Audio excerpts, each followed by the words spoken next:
Spyker 60 HP looked like a machine from an era when motoring was only just learning to walk, but technically it behaved as if it had arrived from the future. At the beginning of the 20th century, most cars were still slow, delicate vehicles resembling horseless carriages. And the Dutch built something that had a 6-cylinder engine, 4-wheel drive, and brakes operating on all wheels. Today this sounds normal, but in 1902 and 1903, it was almost science fiction. The Spyker 60 HP was one of those cars that not only outpaced the competition, but actually showed the direction in which the entire industry would develop. This was not an ordinary workshop experiment. It was a vehicle designed to prove that a small Dutch company could create a car more advanced than the constructions of major manufacturers from France, Germany, or Great Britain. It was meant to be a racing car, a technological showcase, and proof that Spyker could think more boldly than the rest of the world. Most importantly, only one such example was built, and that is exactly why today it is practically priceless. The history of Spyker began far from racing tracks. The brothers Jacobus and Hendrik Jan Spyker founded the company in 1880 and initially dealt with building carriages. They were craftsmen, but very ambitious ones. Their workshop quickly gained a reputation as a manufacturer of solid, luxurious, and well-made horse-drawn vehicles.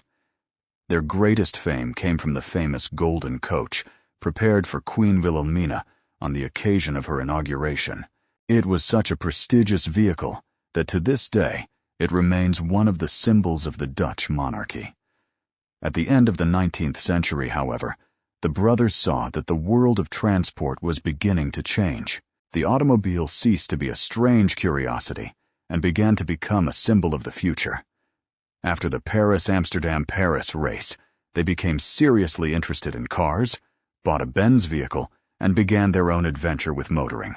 At first they assembled and sold cars under license, but they quickly wanted to create their own constructions. The name Spyker was changed to the more internationally sounding Spyker in order to reach customers outside the Netherlands more easily.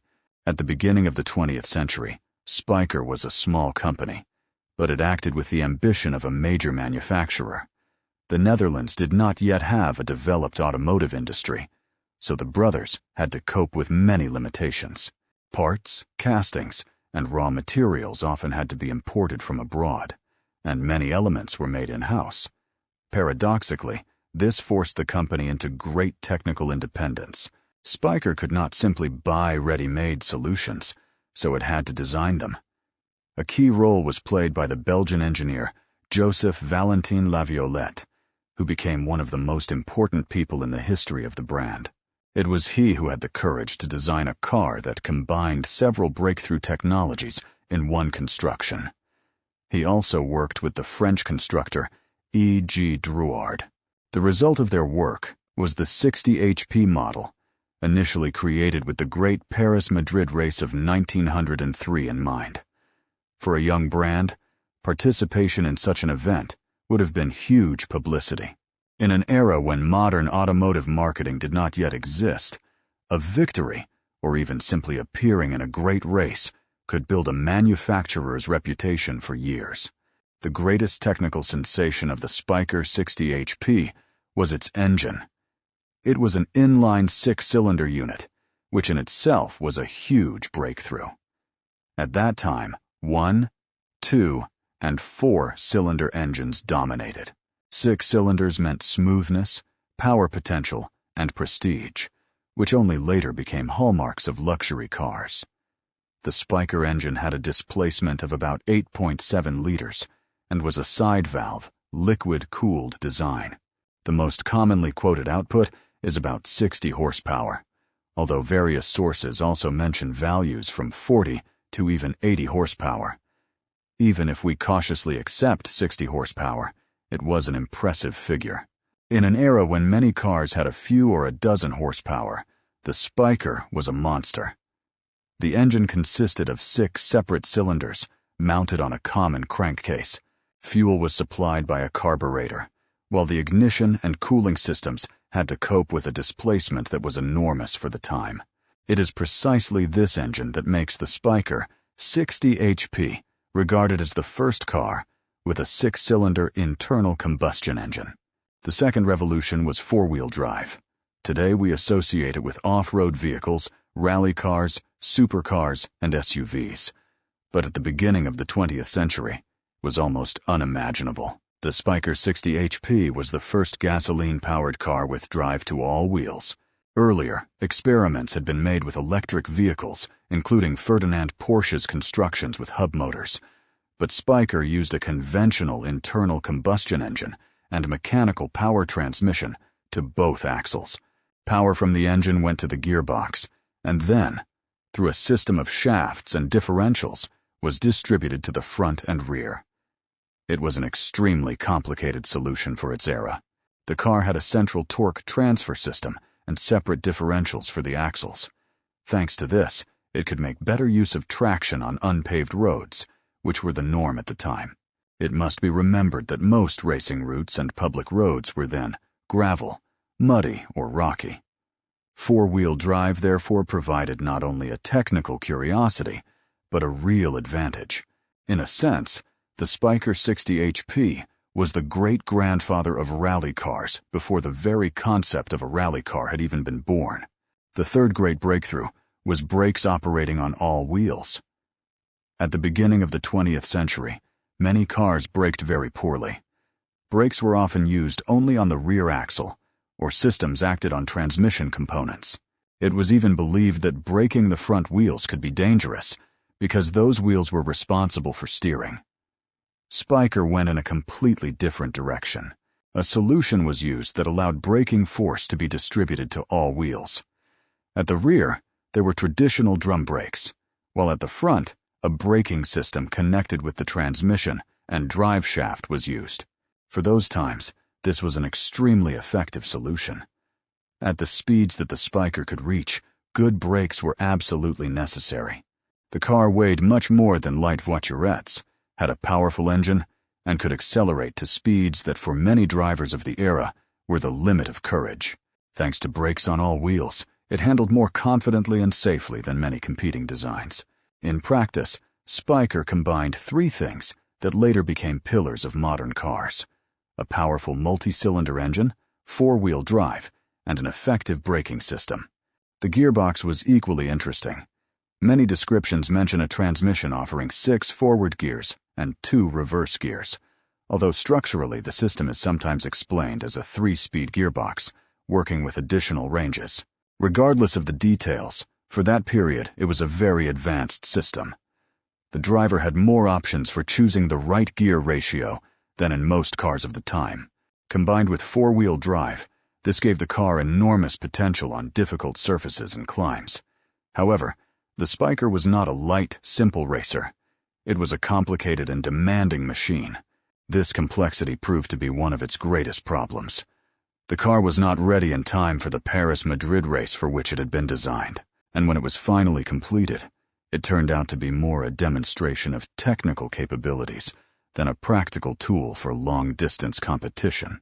It had enormous potential, but required refinement that a small company could not provide quickly. In times when reliability was as important as speed, the Spyker 60 HP impressed with its ingenuity, but did not always translate it into sporting success. The car was shown publicly in Paris at the end of 1903, and soon afterward, it was also presented at London's Crystal Palace. The impression was enormous. The public and specialists saw a vehicle that looked raw, but underneath hid technology worthy of the future. Stories that the Spyker demonstratively drove up the stairs into the exhibition hall clearly show how much its exceptional traction was meant to be emphasized. It was a car intended to prove that four-wheel drive really worked, not only on paper, but also in practice. The bodywork was very modest.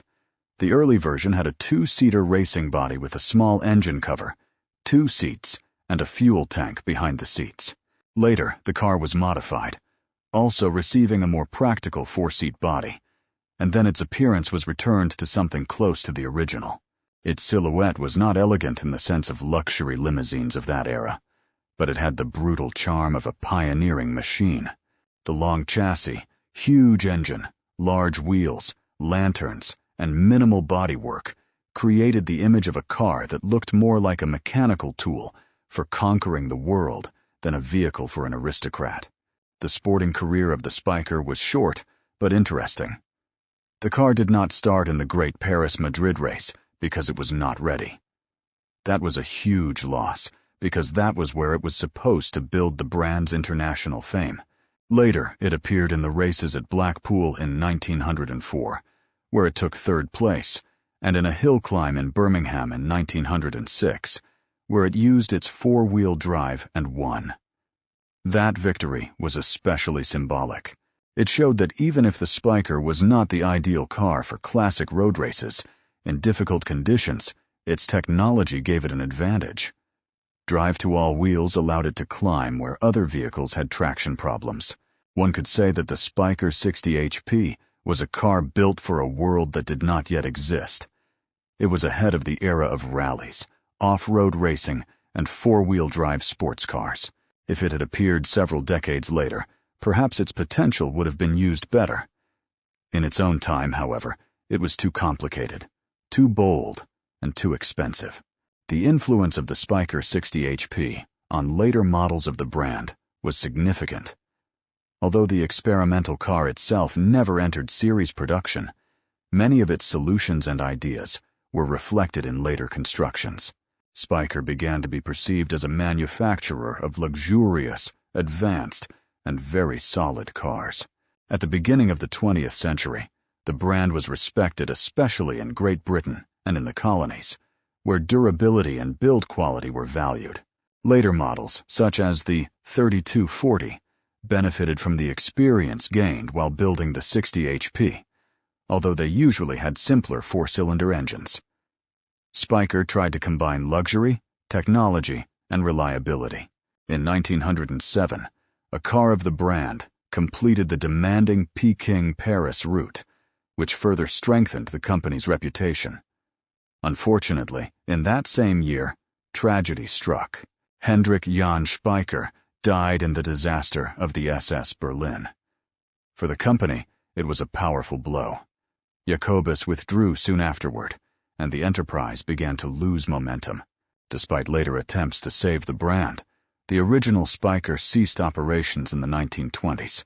The number of Spyker 60 HP examples built is one of the most important elements of its legend. In practice, it was a single, unique racing car.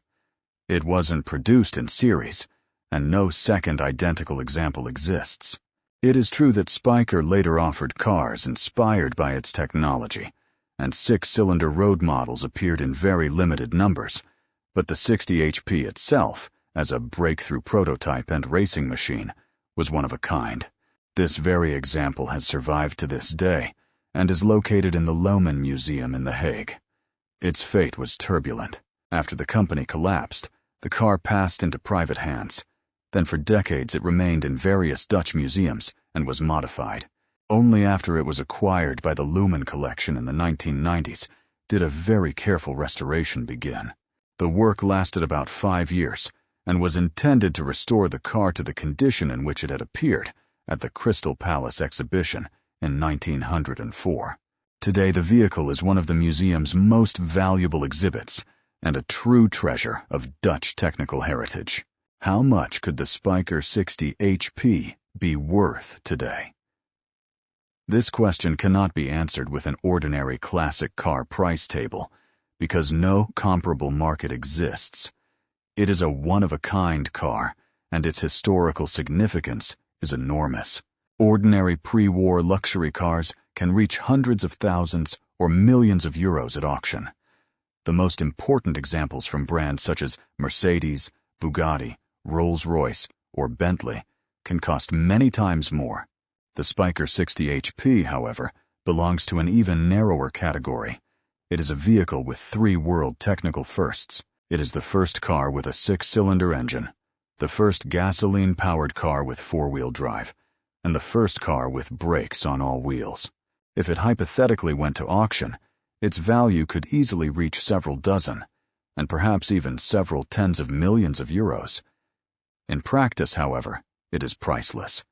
It is not merely a collector car, but a museum artifact of global rank. For the Netherlands, it is one of the most important cars in the country's history, and for world motoring, one of the milestones in the development of technology. The Spyker 60 HP is an icon of motoring because it concentrated the future of the entire industry in one construction. 6-cylinder engines later became symbols of smoothness, luxury, and performance. 4-wheel drive changed off-road vehicles, rally cars, sports cars, and everyday cars. Brakes on all wheels became an obvious safety standard. Spyker had all of this at a time when many manufacturers were still wondering whether the automobile would ever become anything more than a toy for the rich. That is what makes it so extraordinary. It may not have been a great winner on tracks or a commercial success, but it was a manifesto of engineering courage. It showed that a small company from a country without a great automotive tradition could outpace the biggest players. In the history of motoring, there are cars famous because they were beautiful, fast, or popular. The Spyker 60 HP is famous because it was first. First in technologies that later became the foundation of the modern car. That is why its place in history is absolutely unique. The legacy of the Spyker 60 HP survived much longer than the original company itself. The brand disappeared in 1926, but its legend returned at the end of the 20th century, when the Spyker name was revived as a manufacturer of exotic sports cars. One of the modern models received the familiar name La Violette, in honor of the engineer who co-created the historic masterpiece from over 100 years earlier. It is a beautiful symbol of continuity. Today's Spykers may be completely different cars, but the spirit of the brand is based on the same idea: originality, courage, and technical extravagance. The 60 HP, however, remains the most important. It is a car that does not need hundreds of units produced or a long list of victories to be a legend. It is enough to look at its technical solutions and the date of its creation: 1902. 6 cylinders, 4-wheel drive, brakes on 4 wheels. One machine that was decades ahead of its time. That is exactly why the Spyker 60 HP is not just a curiosity from a museum. It is one of the most important proofs that motoring developed from the very beginning, thanks to people who were not afraid to do something impossible.